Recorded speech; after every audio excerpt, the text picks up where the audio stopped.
tonight and roast my good friend, McRitz. And then, you know, in true McRitz fashion, Elaine invited, you know, half of Providence. It turned into a big affair. In fact, after I'm done, there's going to be a brief speaking program by several local dignitaries and a live auction. Mr. Lombardi's going to do the auction. No, you know, Mike likes a public thing, so basically now I am here to roast Mike's public persona, which is still fairly easy. Mike was in the military, so to use the military parlance, Mike presents what you might call a target-rich environment. Roasting Mike is kind of like roasting Brussels sprouts. The ingredients are pretty simple and you really can't fuck it up. But, you know, we're going to stick to the public persona mostly because his private life is sort of like a David Lynch movie with weirder music. So we won't even delve into that, you know. When I first met him, we bonded over a shared love of food. You know, we came together, we like to go out to eat a lot. And, you know, sometimes now he claims that we don't go out to eat enough anymore, but, yeah.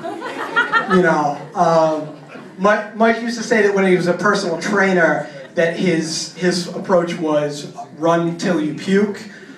Clearly now it's eat till you sweat. So it's softened up a little over time.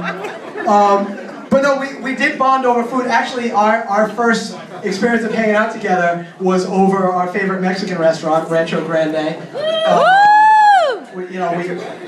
Yeah, this food. You thought we weren't going to feed you? Come on. No, we bonded. You know, we met at Rancho Grande for me to interview him. You know, we met for breakfast, and by the time we had finished lunch, we knew that, you know, a special bond had formed, and that kind of led us into a sort of culinary arms race, with each of us trying to find ever more obscure restaurants in sketchy neighborhoods, kind of like challenging each other. You know, like if, God forbid, one of us found out that like a 90-year-old Liberian woman was selling like oxtail stew off a porch on Elmwood Avenue and only accepting payment in livestock, like the other one of us would call him up and be like, oh, I get inside information. And it, you know, it kind of toned down over time, which is good because that, you know, that path really pretty much inevitably led to the two of us sharing noodle soup during a cockfight in the basement of a Vietnamese firecracker store. So I'm glad we stopped before we reached that point. A lot of people are familiar with Mike's background as a military interrogator. And people, you know, they don't know what to make of that. What they don't realize is that's only the 6th most sinister thing about Mike. It's down the list. The first of which is that he owns a t-shirt that says, "Thank God I'm a Christian mom." Honest to God truth, I can only imagine that the original owner of that is buried in a shallow grave outside a trailer park somewhere in Indiana, where he grew up. The second most disturbing thing about Mike is actually a tie. One, that he's a Freemason, and tied with that for second place is his intense love of experimental Danish cinema featuring unsimulated sex scenes starring Willem Dafoe. I'm not making that up. Look up Lars von Trier on IMDb if you don't believe me. So that's number 2, and then, you know, number 3. We could be here all night, so let's move on from there. The point is that some people are put off by the fact that Mike is a diabolical sociopath, but, you know, if you take the time to get to know him, you know, you realize that below that sinister exterior, there is a heart full of crippling need for constant attention. You know, and he was a former military interrogator. He has since become an outspoken critic of torture and harsh interrogation tactics. which I think makes him kind of a hypocrite because he still is in the habit of holding people captive in strange, often scary locations, subjecting them to relentless questioning, and even forcing them into unpaid labor. Some of you know that program is Leadership Rhode Island.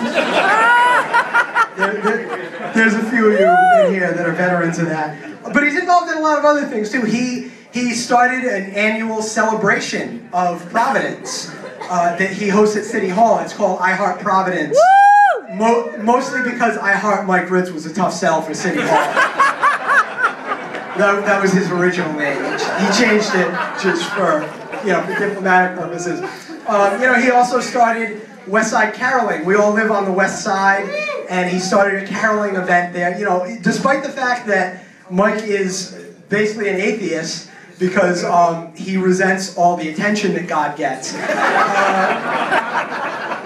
But he started this caroling thing where it's a Christmas tradition, and he actually dresses up in a Santa suit and leads families with children on the West Side through the streets caroling, because even despite his considerably odd leanings, he believes that the families who live on the West Side should have such idyllic traditions as, milk and cookies, and that terrifying old man who lives in the oddly painted house and haunts the dreams of children. So a lot of you don't really know Mike. I like to think I know him better than most. And so I guess I'm kind of here tonight to do sort of like the frequently asked questions section about McRitz and kind of address some of those questions. So first of all, no, Mike is not trying to kill you. That's a common misconception. He doesn't want to kill you. He does, however, want to cloud your mind and access your deepest, darkest fears, because it will enable him to control you. And once he's done that, killing you is really kind of redundant. It's beside the point. People also don't realize how, he's involved in a lot of things. They're like, how does he get involved? How does he do this and that and that? And what people don't know is that he is actually a shapeshifter. I'm always surprised that people don't know that one. You don't really try to hide it. Also, to answer another frequent question about Mike, it does indeed only take one McRitz to screw in a light bulb, as long as everyone's paying attention.